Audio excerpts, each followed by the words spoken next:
Jammu and Kashmir में election की सरगर्मियां तमाम पार्टियों में देखने को मिल रही हैं। एक तरफ उमर अब्दुल्ला जी का बयान आया कि हमारी पार्टी को इस बार जिताओ, हमारी पार्टी को वोट दो, हमारी पार्टी सत्ता में आने के बाद पीएसए को ख़त्म कर देगी। कई और पार्टियों के कई मुद्दे आ रहे हैं। आम आदमी पार्टी कह रही है कि हम बिजली और पानी मुफ्त कर देंगे, उसके बाद एजुकेशन सिस्टम को इम्प्रूव करेंगे। कई पार्टियों के अलग अलग मुद्दे हैं। हमारे साथ अभी बातचीत के लिए मौजूद हैं स्टेट स्पोक्स पर्सन गुप्ता साहब और साथ में डिस्ट्रिक्ट प्रेसिडेंट राजेश कुमार जी। इनका बहुत बहुत स्वागत करते हैं। कई सवालात हैं जो इनसे जानने की कोशिश करेंगे। गुप्ता साहब, सबसे पहले सवाल मैं आपसे ये जानने की कोशिश करूँगा, क्या इलेक्शन आने वाला है तो क्या बीजेपी तैयार है या नहीं? भारतीय जनता पार्टी एक ऐसी पार्टी है जो हर समय 24 घंटे इलेक्शन के लिए तैयार रहती है, क्योंकि भारतीय जनता पार्टी के कार्यकर्ताओं की जो ट्रेनिंग होती है वो इसलिए होती है कि पार्टी के काम में वो 24 घंटे लगे रहते हैं।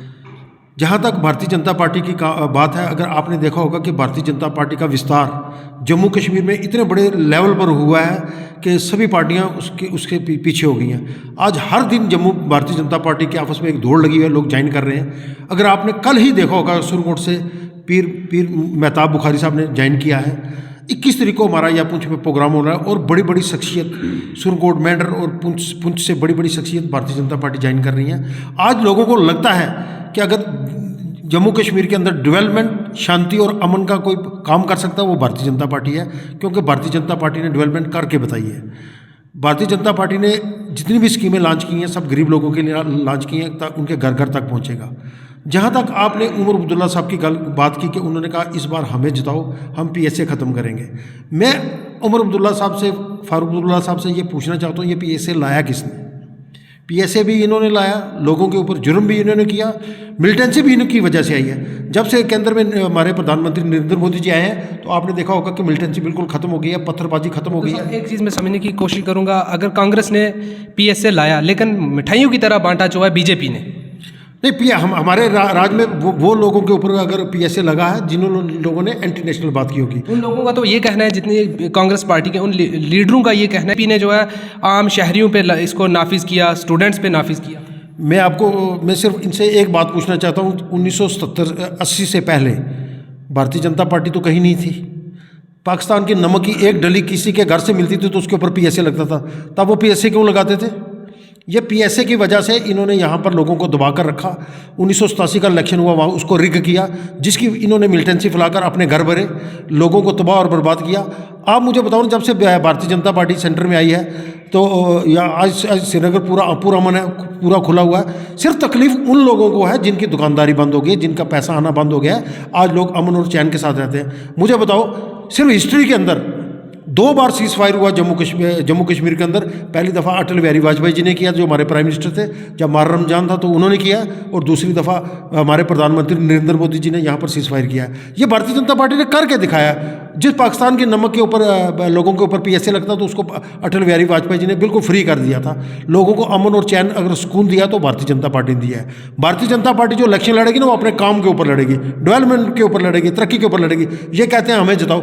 हाँ, मैं आप इनसे पूछना चाहता हूँ, यहाँ प्रणय प्रोजेक्ट आया, कितने साल हो गए प्रणय प्रोजेक्ट को अप्रूव किया, आज तक वो नहीं बना।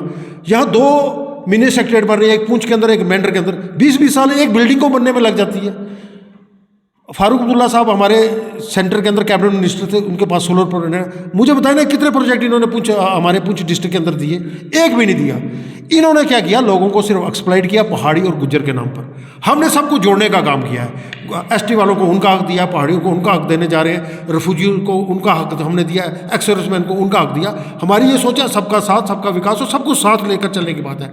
बाकी ये क्या कहते हैं, आज भी गाँव में हम जाते हैं, गाँव से लोगों से बात करते हैं, आज लोग खुश हैं, अमन और चैन के साथ रहना चाहते हैं। आपने देखा होगा आज एक भी आदमी कभी डिस्टर्बेंस करने की कोशिश नहीं करता। क्यों नहीं करता? उसको लगता है कि आज मुझे आगे बढ़ना है, मुझे डेवलपमेंट की ओर जाना है, मुझे तरक्की की ओर जाना है, मुझे भर्ती होना है, मुझे आर्मी में जाना है।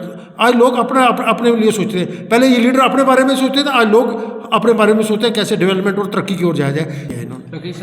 एक सवाल मैं आपसे समझने की कोशिश करूंगा, जैसे गुप्ता साहब ने कहा कि डेवलपमेंट पे वोट इस बार दिए जाएंगे, क्या लगता है आपको डेवलपमेंट? 8 साल हो गए बीजेपी को। पुंछ में अगर हम बात करें, पुंछ में क्या डेवलपमेंट की बीजेपी ने? आज आप देखें 4 टनल्स जो हैं, जम्मू से लेकर पुंछ तक 4 टनल्स हैं, और साथ ही साथ इतनी खूबसूरत रोड जो है वो बन रही है, ये बहुत बड़ी बात है, ये भारतीय जनता पार्टी की देन है।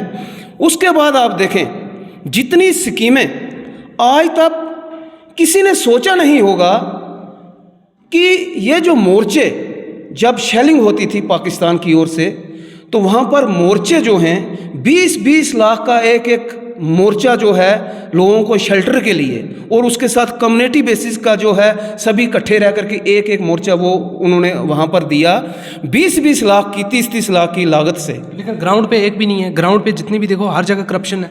ऐसी बात नहीं है। ग्राउंड पे मैंने खुद जाके कवरेज की, सावजियाँ बांडी चिचियाँ का एरिया हो, कस्बा का एरिया हो, हर जगह पे खस्ता हालत है उनकी। ऐसी कोई बात नहीं है। जहाँ जहाँ भी जो काम लगा है भारतीय जनता पार्टी की रेख देख में जो जितने भी लोग हैं करप्शन मुक्त हो रहे हैं। पहले इतना करप्शन का बोलबाला था 2014 के बाद, आहिस्ता आहिस्ता आहिस्ता आप आज श्रीनगर का आप माहौल देखें कितना अच्छा।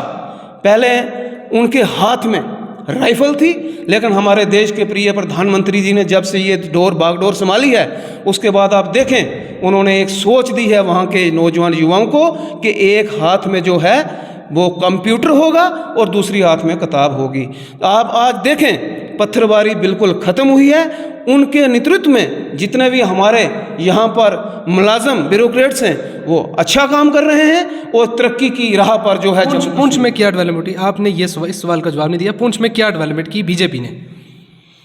देखो, भारतीय जनता पार्टी के मंशूर के अंदर जो भी डेवलपमेंट के जितने भी मुद्दे हैं उनको तेज़ी से आगे बढ़ाने के लिए, चाहे उसमें रोड का मसला हो, आप देखें ये गोल्डन कार्ड है, ये भी एक डेवलपमेंट है।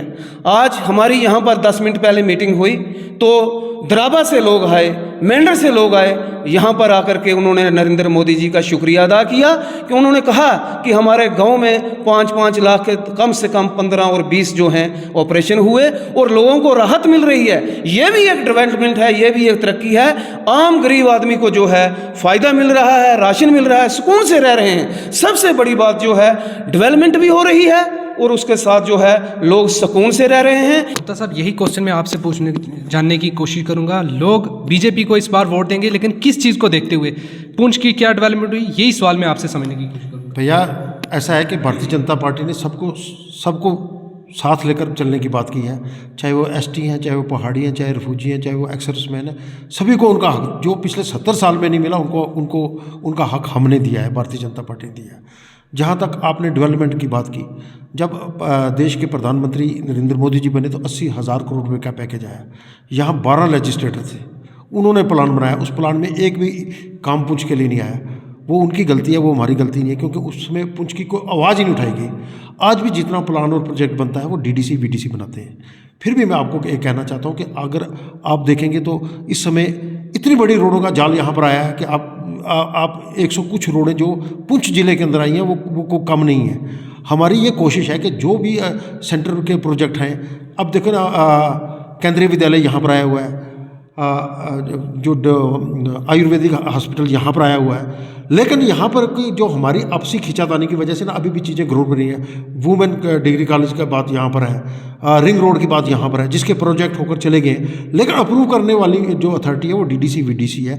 इसलिए मैं समझता हूँ कि कोई भी यहाँ पर कोई काम आता है ना तो उसको पहले तो खिंचातानी की वजह से रुक जाता है, लेकिन हमने जो बात की है अब जो चीज़ जहाँ पर आएगी वहीं बनेगी। जैसे पॉलिटेक्निकल कॉलेज आया, उसका 2-3 बार नोमेनक्लेचर चेंज हुआ, उसका फाउंडेशन स्टोन कहीं रखा गया, बना कहीं जाकर, अभी भी वो इनकम्प्लीट है। ये जो बीमारी है ना पुंछ के अंदर, बाकी वो कहीं पर नहीं है, मैं समझता हूँ ये यहीं पर है। जहाँ तक आपने बात की कि करप्शन की बात, मैं इसमें कोई गुरेज नहीं करता हूँ कि अभी भी जो ग्रास रूट लेवल पर ना अभी भी बहुत सारी कमियाँ हैं, खासकर जो रूरल डेवलपमेंट पंचायतों का डिपार्टमेंट है।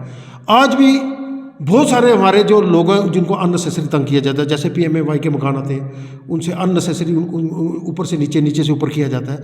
ये बातें तो हमारे लोग कर रहे हैं, सेंटर के पैसे देने में कोई कमी नहीं है, लेकिन इसको भी अभी ठीक किया जा रहा है। जैसे कब लगाम लगा इन लोगों पे लगाम कब लगेगी? देखो, ये लगाम तो हमने लगानी है ना, सेंटर ने यहाँ पर आकर लगाम तो नहीं लगानी है। जैसे सेंटर ने लगाम लगाई, आप कोई भी वार्ड काउंसलर है वो काम नहीं कर सकता, कोई भी पंच सरपंच या काम नहीं कर सकता। ये सारी चीज़ें हैं, ये चेंज होनी है। मैं समझता हूँ कि 1 साल और लगेगा, ये पूरी चीज़ें चेंज होगी। क्योंकि जो एक पुरानी आदत हमारी बनी हुई है ना कि यहाँ काम कोई नहीं कर रहा पैसे खाने की, वो सब चेंज होगी। क्योंकि अब ऑनलाइन सिस्टम हो गया है। अब जो पंचायत के काम भी आपने अगर आप देखा होगा वो भी टेंडर के जरिए होते हैं। अब उसमें आस्ता आस्ता आस्ता सारा कुछ ठीक होगा। लेकिन एक बिगड़ा हुआ 70 साल के सिस्टम जम्मू में ठीक हो गया, रजौरी में ठीक हो गया, पुंछ में नहीं ठीक हुआ। मैं ये मानने के लिए तैयार हूँ, लेकिन उसको ठीक करना है हमने, लोगों को रिलीफ मिले। उसमें उस लेवल की डेवलपमेंट भी नहीं हुई क्योंकि उसमें कमी है, मैं मानता हूँ ना कमी है ना, उसको ठीक करना है ना हमने, बातों से नहीं ना ठीक होगी। क्या बीजेपी के यहाँ एमएलए बनेगा तब जाके ठीक हो? नहीं, उससे पहले हमने सेंटर की पूरी नज़र है इसके ऊपर, इसको ठीक करना है। अगर आपने देखा होगा कि बार बार मंत्री यहाँ का दौरा करते हैं, पिछले 2 साल के अंदर केंद्रीय मंत्री यहाँ पर आए और लोग यहाँ पर आए। हम चाहते हैं कि यहाँ पर डेवलपमेंट हो, क्योंकि हम पुंछ के रहने वाले हैं और हमें दुख होता है कि हमारे पुंछ के अंदर कोई डेवलपमेंट नहीं है। जैसे द्रावा के अंदर हमारा जो पावर प्रोजेक्ट बन रहा है वो जल्द से जल्द बने। ऐसे जो काम आते हैं उसको लमका दिया जाता है, लंबा कर दिया जाता है। नहीं तो क्या इस समय तक पावर प्रोजेक्ट, मुझे याद है 2013 के अंदर उमर अब्दुल्ला ने उसका काम शुरू करने की बात की थी असेंबली के अंदर, लेकिन हुआ क्या? सिर्फ हमारे साथ वादे किए जाते, कुछ नहीं हुआ। हम चाहते हैं कि आने वाले समय में जितने अधूरे काम हैं वो सब पूरे किए जाए। हमने जितनी भी डिमांड की है, हमने कहा जितनी हमारी पेंडिंग डिमांड्स हैं, चाहे वो केंद्रीय विद्यालय उसको शुरू किया जाए, आयुर्वेदिक कॉलेज है उसको शुरू किया जाए, वुमेन कॉलेज है उसको शुरू किया जाए, और जो चीज़ें हैं, रिंग रोड है उसको शुरू किया जाए, जो जैसे और जो प्रोजेक्ट यहाँ पर आने वाले हैं उनको जल्द से जल्द लाया जाए, ताकि लोगों को ये लगे कि हमारे लिए भी उतना ही डेवलपमेंट के हम हिस्सेदार हैं। जैसे जल मिशन है, आज हम जाते हैं गांव-गांव के अंदर पानी की परसेंट, जल मिशन को पहले लोगों टेंडर डाले, लोगों ने ले लिया, आज गवर्नमेंट पाइपें दे रही है। यहाँ के डिप्टी कमिश्नर पूरा इनिशिएटिव ले रहे हैं ताकि जल मिशन का काम जल्द से जल्द कंप्लीट हो। जैसे मैं आपको बताऊँ कि हुआ क्या इससे पहले कि जैसे ट्रांसफार्मर आया, किसी गांव में इन्होंने ट्रांसफार्मर पहुँचा दिया, पोर और तारे गए नहीं, ट्रांसफार्मर वहीं पड़ा हुआ है। ये तो सिस्टम है यहाँ का, इसको ठीक करने की जरूरत है। ये कमी हम सब लोगों की है, कोई खाली भारतीय जनता पार्टी की नहीं, सब लोगों की है। इसको ठीक करने की जरूरत है ताकि यहाँ के लोगों को जो इस छोटी छोटी चीज़ों के लिए हम तरसते हैं ना, उसमें दूर हो सके। जैसे मेडिकल फैसिलिटी है यहाँ ना के बराबर है, यहाँ मेडिकल कॉलेज जाना चाहिए, इसके लिए हमारा संघर्ष है। और मेडिकल के अंदर और बड़ी फैसिलिटी है। हम डॉक्टरों के ऊपर दोष तो देते हैं, लेकिन फैसिलिटी तो कोई नहीं है हमारे पास। कोई भी अब आदमी है तो उसको हम रजौरी रेफर कर देते हैं। बॉर्डर डिस्ट्रिक्ट की है, लड़ाई हमने लड़ी, मेडिकल कॉलेज रजौरी चला गया। कोई भी हेड ऑफिस होता है वो रजौरी चला जाता है, क्योंकि यहाँ हमारी आवाज़ ही कोई नहीं है। यहाँ जितने डीडीसी वीडीसी हैं, आप मुझे बताओ कौन आवाज़ उठाता है? कोई नहीं उठाता है। उठानी चाहिए ना। क्या आप ये मानते हैं कि डीडीसी बीडीसी का बहुत बड़ा फेलियर है? देखो ना, जब 4 दिन मुगल रोड बंद रही तो उन्होंने डीसी ऑफिस धरना दिया, तो उसके बिना इन्होंने डीडीसी वीडीसी ने कभी इकट्ठे होकर कोई आवाज़ उठाई हो? तो आज इनके पास पावर है ना, ये इन्होंने प्लानिंग करनी है, प्रोजेक्ट बनाने, तो बनाए ना। कौन रोक रहा है? पैसे की कोई कमी नहीं है। ये क्या है, ये सिर्फ देखते हैं कि मेरा इलाका ठीक हो जाए। जब इससे ऊपर उठकर हम बात करेंगे कि हमारा पुंछ डेवलप हो, तो ये सारी चीज़ें ठीक होंगी। देखिए, टूरिज्म के अंदर हमारे पुंछ आना चाहिए, हमारे लोगों को रोज़गार मिलना चाहिए। आज लोग खुद अपने पाँव पर खड़ा होना चाहते हैं, कोई सरकारी नौकरी की तरफ नहीं जाना चाहते, लेकिन लोगों को आगे लाना पड़ेगा, लोगों को इस स्कीमों का फ़ायदा देना पड़ेगा, तब जाकर डेवलपमेंट होगी। ये हमारे दिल की इच्छा है कि हमारे लोग भी सुखी हों। इन सारी छोटी छोटी चीज़ों से बाहर निकल हम और चीज़ों की डिमांड करें। हम वहीं फंसे हुए हैं, नाली, बिजली, पानी और सड़क। इसका मतलब उनकी ग्राउंड लेवल पे उनकी जो कमी है वो आज भी वैसी की वैसी है ना? बिल्कुल वैसी है। मैं तो कह रहा हूँ ना, वैसी है। क्योंकि देखो ना, जब अब डीडीसी बना उसके पास लिमिटेड एरिया है, वीडीसी बना तो उसके पास लिमिटेड एरिया। अगर हम अपने एरिया के अंदर डेवलप नहीं करा सकते तो उसमें फिर गवर्नमेंट का कसूर तो नहीं है ना। प्लान तो हमने बनाकर देना है, या मैंने और राजेश जी ने तो बनाकर नहीं देना है। प्लान के अंदर हमें अपने एरिया का तो पता ही ना कौन सी चीज़ कहाँ पर जुटता है। जैसे मैं खनेतर की मिसाल देता हूँ। खनेतर 9000 वोट है, 4 पंचायतों का गाँव है, ठीक है। आज तक वहाँ पर हाई सेकेंडरी स्कूल नहीं बना, सिर्फ उसको वोट के लिए इस्तेमाल किया जाता रहा। वहाँ कोई लिफ्ट स्कीम नहीं है, वहाँ चलने का रास्ता नहीं है। ये किसकी कमी है? ये हम लोगों की कमी है। सिर्फ इलेक्शन के समय हमें लड़ा कर गुज्जर और पहाड़ी में डिवाइड करके ये वोट लेते हैं। हमने क्या करना है, इस लड़ाई को खत्म करना है और डेवलपमेंट की ओर जाना है। राजेश जी, एक सवाल मैं आपसे समझने की कोशिश करूंगा। इतना कुछ गुप्ता साहब ने बताया, क्या आपको लगता है कि बीजेपी ने जो है पुंछ के साथ सौतेली माँ जैसा सलूक किया? ऐसी कोई बात नहीं है। ऐसा है कि देखो, जैसे सुनील गुप्ता जी ने बताया कि बीडीसी है, डीडीसी है, पंच है, सरपंच है, पावरें बांटी गई हैं, उनको काम दिया गया है। उनका फ़र्ज़ बनता है अपना प्लान लेकर के प्लान को प्रोजेक्शन दें, प्रोजेक्ट करवाएं, तो उस प्लान के ज़रिए ये ठीक कह रहे हैं। अब जो बीडीसी है, डीडीसी है, मैं एक बात और ही बताऊं, अगर हमारे डीडीसी बीडीसी अगर होते तो हम उसको प्लान को आप देखते कि यहाँ कैसी डेवलपमेंट होती। लेकिन ठीक है, हालात बदल रहे हैं। आज हमारे पक्ष में हालात चल रहे हैं, लोग बदल रहे हैं, लोग देख रहे हैं कि जो जो स्कीमें आ रही हैं सेंटर की तरफ से, स्टेट की तरफ से, वहाँ इम्प्लीमेंट हो रही हैं लोगों में। आने वाले दिनों में लोगों का जो ज़हन बदल रहा है, उससे क्या होगा, डीडीसी बनेंगे, वीडीसी बनेंगे, वो एक प्लान तैयार होगा, हमारी स्टेट के लोग शामिल होंगे, सेंटर तक ले जाएंगे, हम इस इलाके की डेवलपमेंट के लिए बिल्कुल शाना बशाना करेंगे। लेकिन जो लोग इस वक्त बैठे हैं कुर्सी पे, प्लान उन्होंने बनाना है, किसी ने पकड़ा तो नहीं है। ठीक कह रहे हैं गुप्ता साहब, इस वक्त हर एक हेड में पैसे पड़े हैं, पैसे कैसे खर्च करने हैं, ये जो बीडीसी हैं, डीडीसी हैं, पंच हैं, सरपंच हैं, ये उनका काम है। सरपंच पंच का तो ये कहना है पीछे से पैसा ही नहीं आ रहा है, जब से भाजपा सरकार आई है पैसा ही नहीं दे रही है। ऐसी कोई बात नहीं है, हर एक हेड में आप देखें इतना पैसा आ रहा है, लेकिन खर्चने का तरीकाकार होना चाहिए। अब टेंडर वर्क है, उसके बाद जियो टैगिंग है। कोई जैसे कि पहले अगर 50 लाख रुपए आता था तो उसके बीच से कुछ पैसा लोग खा करके पैसा उसको लगाते थे। अब ऐसी कोई बात नहीं है, टेंडर होगा, जम्मू से लोग आएंगे टेंडर डालने के लिए, पूरे जम्मू कश्मीर से कोई भी आ सकता है। लेकिन काम इस वक्त जो भी होगा अच्छा होगा। लेकिन मेरा ये एक मानना है, अगर जो लोग कुर्सी पर बैठे हैं तो उनका फ़र्ज़ बनता है, ये पुंछ सारा उनकी तरफ देख रहा है, उनकी कुर्सी की तरफ देख रहा है, ये क्या कर रहे हैं। इसलिए मैं आपसे ये कहूँगा कि आप देखें, हालात बदल रहे हैं, जो काम करने वाला है उसको लोग आगे लाने के लिए कोशिश कर रहे हैं। आने वाले दिनों में जैसे हालात बदल रहे हैं, जब हमारे DDC BDC Bharatiya Janata party के होंगे, आप देखना कैसे प्लान वेट होते हैं, तो कैसे अधूरे काम पूरे होते हैं। गुप्ता साहब, आपने जैसे सड़कों का कहा कि जम्मू पुंछ हाईवे पे सड़कें इतनी हैं, कई और चीज़ें आपने गिनवाई। अगर कोई काम होता है तो आप कहते हैं कि बीजेपी ने किया, अगर कोई काम रह जाता है बीजेपी से नहीं कर पाती तो आप कहते हैं कि बीजेपी सरकार आई नहीं जम्मू कश्मीर में, आने तो उसके बाद करते हैं। भैया जी सुनो, हमने प्रोजेक्ट अप्रूव हुए सड़कों के, अब आगे काम तो डीडीसी वीडीसी ने कराने हैं ना। हम तो ये कहते हैं कि ये प्रोजेक्ट दे, अब आपने कहा कि वो कहते हैं पंच सरपंच को पैसा नहीं, 1-1 करोड़ रुपये उनके खाते में आया, इतना पैसा पहली दफ़ा उनके खाते में आया। पहली दफ़ा डिपार्टमेंट पैसे खर्चा था, सरपंच और पंच उसको पैसे को यूटिलाइज करते हैं। कौन कहता है पैसे नहीं आए? लोगों के आगे तो वो यही कहते हैं ना, आखिर इन पे लगाम कौन लाएगा? वो लगेगी ना भैया जी। अब जैसे एक खुला मंच था, पहले काम बिना पुराने काम को नपाया जाता था। अब जैसे राजेश जी ने कहा जियो टैगिंग आ गई है, सब कुछ होगा, उसकी तभी तो ये जानबूझकर उसको डिरेल करते हैं ना, पैसे खाने का रास्ता ढूंढते हैं। पैसा रास्ते गवर्नमेंट ने बंद कर दिया, अब कोई भी पंच सरपंच काम नहीं कर सकता।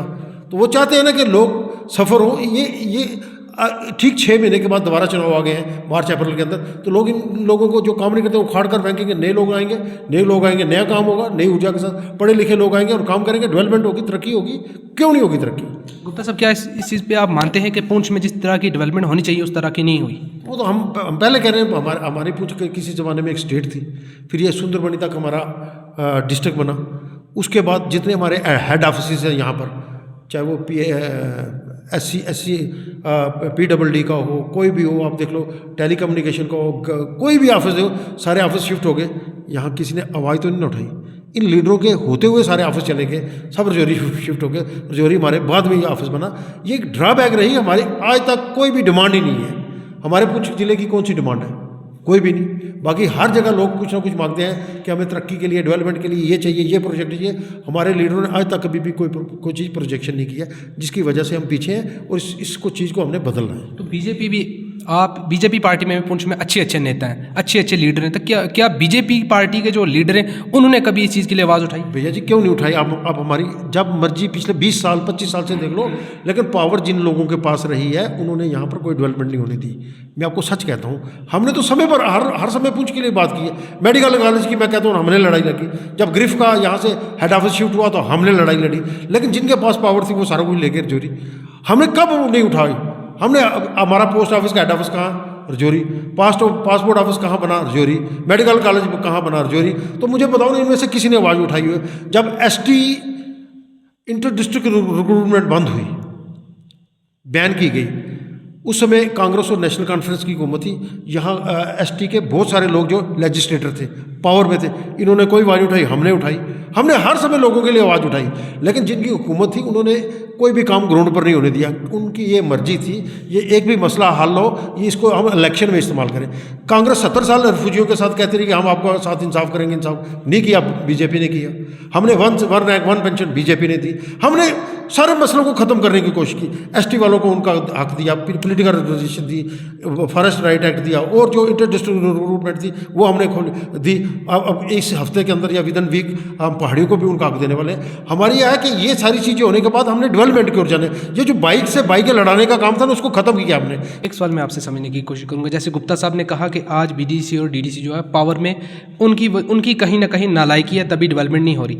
मैं आपसे एक समझने की कोशिश करूंगा, क्या डीडीसी और बीडीसी को रिस्पॉन्सिबल मान सकते हैं जो करप्शन बढ़ रही है, या इस पे बीजेपी का क्या स्टैंड रहेगा? देखिए, बीडीसी और डीडीसी, जैसे गुप्ता साहब ने आपको पहले बताया कि उनका हाथ किसने अपने, अगर 5 साल के लिए डीडीसी बीडीसी बने हैं तो यहाँ बैठे हैं, तो उनको अपना काम करना चाहिए। किसने पकड़ा हुआ है? कल ये तो कोई जवाब नहीं है। देखिए, अब म्यूनसिपैलिटी है, हम अपोजिशन में हैं, तो म्यूनसिपैलिटी की आप हालत देख लीजिए क्या है। सेंटर में बीजेपी है इस वक्त। इन लोगों पे जो करप्ट लोग हैं, कब तक लगाम लगेगी? कब तक जो लोग हैं आज भी दुखी हैं? जब पैसा पहले जैसे लूटा जा रहा था, आज भी वैसे लूट रहे हैं। गरीब आज भी परेशान है। देखिए, मेरी बात सुनिए। जैसे ओल्ड एज पेंशन है, 70 साल 200, 150, 300 रही, मोदी जी ने आते ही 1000 कर दी। आम आदमी पार्टी के तो कह रहे हैं 4000 हम देंगे। ऐसे देखिए, बीजेपी भारतीय जनता पार्टी जो कहती है वो करती है, खोखले नारे कभी भी नहीं लगाती। जब ये 370 की बात चली या पहाड़ी स्टेटस की बात चली, तो अगेंस्ट जो पार्टियां थी उन्होंने कहा ये दोनों काम नहीं हो सकते। लेकिन आप देखिए, बीजेपी ने जो कहा है वो किया है। लोग डीडीसी वीडीसी ये पंच सरपंच बने हुए 4 साल से ऊपर हो गए। एक प्रेस कॉन्फ्रेंस बता दो कि डीडीसी वीडीसी ने ये कहकर कहा हो कि हमारे पास पैसे नहीं है। किसी ने नहीं कहा। इसका मतलब है पैसे उनके पास हैं, वो काम नहीं करना चाहते, या काम वहाँ करते हैं जहाँ उनको बेनिफिट होता है। समझ गए ना बात? आज तक किसी सरपंच ने नहीं कहा हाँ हमें इसका बेनिफिट नहीं हुआ, पावरें उनके पास चली गई, वो इंजॉय कर रहे हैं। देखो ना, अब करप्शन जहाँ तक बात है, मैं तो मानता हूँ कि करप्शन अभी है। अभी सुबह भी लोग आए हुए थे हमारे पास, रो रहे थे कि जो उन्होंने काम किए, कोई कहता मैंने 2 लाख रुपए का काम किया, मुझे 30,000 रुपये मिला, बाकी पता ही नहीं कहाँ पर है। ये लोगों की परेशानी है ना, हम इसको फेस करते हैं, हम लोगों के बीच में जाते हैं, लोगों की बात सुनते हैं। इसका हल कब होगा? आपके पास लोग तो यहाँ पे आते हैं, इस उम्मीद से आते हैं कि यहाँ बीजेपी पावर में है, हमारा हल होगा, लेकिन हल कब तक होगा? भैया जी, मैं कह रहा हूँ ना, हल होने वाला है ना। अब जैसे गवर्नमेंट ने सारा कुछ ऑनलाइन करना शुरू कर दिया है। ऑनलाइन में क्या होगा, फ्रॉड तो बंद हो गया। अब जैसे 2,000 रुपये किसान का आता है, सीधे खाते में आता है, PMAY का पैसा आता है तो आता है। अब क्या होता है कि कोई सेक्रेटरी या को उससे 5,000 रुपये लेता है, तो लोग भी तो गलती करते हैं ना, 5,000 रुपये देते हैं, क्यों देते हैं? जब उसका पैसा है तो उसको मिलेगा ना, थोड़ा सा सब्र भी तो करना चाहिए ना। हम लोग जब ठीक हो जाएंगे ना तो करप्शन भी बंद होगी। हम लोगों को भी ये समझना चाहिए कि ये आज वो पुराना दौर चला गया कि जिसका एक बार जियो टैग हो गया तो उसका मकान का काट देंगे, नहीं काटेंगे। अभी वो गाँव के अंदर जाकर लोगों को डराते हैं, आपका मकान कट हो जाएगा, 2 पैसे लोग जबरदस्ती देते हैं। आज कोई पैसे नहीं मांग रहा, आज कोई मांग ही नहीं सकता पैसे।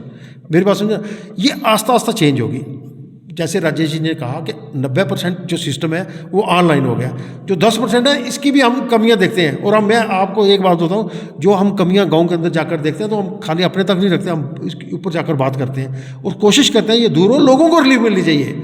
हम अगर लोगों को रिलीफ मिलेगी तो सबसे ज़्यादा खुशी किस्मत। से डीसी साहब के ऑफिस में कई बार हमने खुद कवरेज की, वहाँ के लोग आते हैं, उनका ये कहना है कि हमारे पास 1 करोड़ का स्कैम जो है पूरा उनके पास डॉक्यूमेंटेशन है। कब तक आखिर ये स्कैम ऐसे ही चलते रहेंगे? कब तक जो है पैसा जो है आम इंसान तक नहीं पहुंचेगा? देखो, अगर ऐसे लोग हैं तो आप उनको हमारे पास लाइए, हम उनकी इंक्वायरी कराते हैं हाई लेवल से। जो इंक्वायरी में निकलेगा तो जो दोषी होंगे उनको बख्शा नहीं जाएगा। क्यों बख्शा जाएगा? अगर करोड़ रुपए के 1-2 लोग स्कैम करेंगे तो फिर कभी नहीं बख्शा जाना चाहिए। ये ठीक कहा आपने कि अभी भी एक परेशानी है, जहाँ लेडी सरपंच है, उनके घर वाले जहाँ टीचर हैं, मुलाजिम हैं, वही काम करते हैं। वो एक बहुत बड़ी परेशानी है। वो एक बहुत बड़ी परेशानी है सरकार को, डीसी साहब को इसके ऊपर लगाम लगाना चाहिए। जो खासकर गवर्नमेंट मुलाजिम इसमें दखल अंदाजी करते हैं, जो पैसा लूटने का काम भी वही करते हैं, उनके ऊपर लगाम लानी चाहिए। जो जो जो टीचर हैं या और डिपार्टमेंट में काम करते हैं वही सरपंची का काम करते हैं। सरपंच लेडीज़ है लेकिन काम वो करते हैं और पैसा भी वही खाते हैं। ये सारी चीज़ें अब लुकी छुपी तो है नहीं है, इसके ऊपर भी हम लगाम का लगाने की बात करते हैं और लगनी भी चाहिए। लोगों को रिलीफ मिलनी चाहिए। ये 3 टायर सिस्टम जो बना है, पंचायती राज बना है, तो ये लोगों के लिए बना है कि ताकि लोगों को इधर ना आना पड़े, अपने उधर फैसले करें। देखो इससे पहले क्या होता था, चंद लोगों ने इसको अपनी जागीर समझा हुआ है। एक छोटी वो भी बदल जाएगी ना। अब लोगों की गलती है तो लोग उनको वोट देते हैं, तभी जागीर बनती है ना। इससे पहले क्या होता था, जो मजलिस दी होती थी पंचायतों के अंदर, उसमें जो काम पास होते थे ना, जब वो दफ्तर में पहुंचते थे तो आधे काम कट करके बीच में वो नाम डाल जाते थे। आज जो पंचायत के अंदर जो काम पास होंगे ना, उसको एक MLA भी नहीं काट सकता है। अब क्या होता है, कमजोरी जब प्लान बनता है तो हम उसमें अपने काम नहीं रखाते, तो बाद में शोर करते हैं कि हमारे काम नहीं आए। हमें डर रहे कि अगर मैं 5 हूँ तो मुझे बोलना चाहिए ना वहाँ पर कि बराबर का हिस्सा मुझे तो मेरी पंचायत में काम रखाओ। मुझे तो उसने रखाना है। जब पास होकर आ जाएगा तो वहाँ DC साहब या वो ACD साहब भी कुछ नहीं कर सकते। ये कमी लोगों को भी जागना पड़ेगा ना, अपने हक के लिए लड़ना, खड़ा होना कोई बुरी बात नहीं है। तो गुप्ता साहब, एंड में आप क्या कुछ कहेंगे? मैं तो ये कहूँगा कि लोगों को अपने हक के लिए खड़े हो जाइए। ये जो हुक्मरान हैं जिन्होंने हमें लड़ाने का काम किया है, आज तक हमें 22 से 22 का लड़ाने का काम किया है, ST से ST, नॉन ST, हिंदू, मुसलमान, सिख, ईसाई, हर इलेक्शन में। इन सारी चीज़ों को छोड़कर जो लोग डेवलपमेंट की ओर चलना चाहिए, डेवलपमेंट की ओर बढ़ना चाहिए, अपने पुंछ को हमें आगे लेकर जाने के लिए काम करना चाहिए। यही एक पैगाम है। वो तभी हो सकता है जब हम सारे लोग जो गलत रास्ते को छोड़कर अच्छे रास्ते को अपनाएंगे, अच्छे से लोगों को आगे लाएंगे। जैसे पंचायतों का चुनाव आने वाला है, हम अच्छे लोग लाए ना, हम उसमें देखते हैं बरादरी वाला कौन है, चाहे वो अनपढ़ और अंगूठा छापो। वहाँ हम बाद में 5 साल उसको देखते हैं, वो काम उस बेचारे का, उसका बस का रोग ही नहीं होता है काम करना। बरादरी छोड़कर, भाईचारा छोड़कर उन लोगों को लाइए जो अच्छे लोग हैं, पढ़े लिखे लोग हैं, जो समाज में काम करना चाहते हैं। अगर आप उन लोगों को लाएंगे तो मेरा विश्वास है वो तेज़ गति से काम करेंगे, नहीं तो फिर वो भाई भतीजावाद में फंस कर हमारा काम वही खराब हो जाता है।